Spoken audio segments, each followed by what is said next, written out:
Kasi lagi ako sa bahay. Lagi na lang sa bahay. Hindi lang lumalabas, hindi kumakain, hindi natutulog. Lahat. Ang ginagawa ko lang, magjakol. Magjakol, magjakol lang magjakol. Yun lang ang ginagawa ko habang buhay. Kasi, hobbies ko na talaga yun. Kaya, utang ina nila kung papakilaman nila ako. Yun lang ang masasabi ko.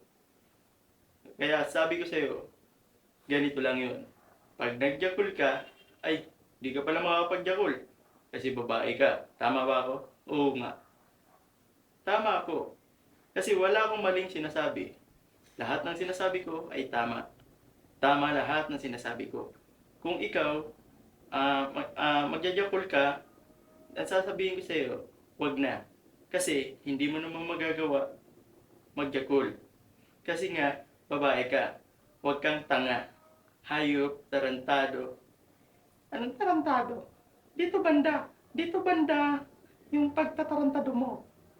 Putang ina mo sa bandang kalye. Dito rin ako. Ay, siya nga pala. Paano ako makakapagjakol?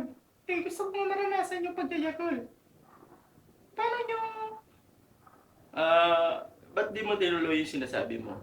Dapat tinuloy mo para naiintindihan ko. Kasi hindi ko maintindihan kung hindi mo tutuloy. Dapat pag nagsasalita ka, dire-diretso. Hindi yung pabitin-bitin. Ha? Kasi, aray ko, wala na akong masabi. Eh, mamaya pa ba itong magko-commercial? Kasi nauubusan na ako ng salita. Mag-iisip pa ako. Tama na. Ayoko na. Ayaw mo na?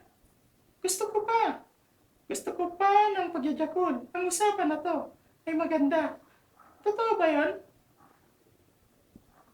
Alam mo, hindi ko talaga maintindihan. Wala akong maintindihan sa mga sinasabi mo.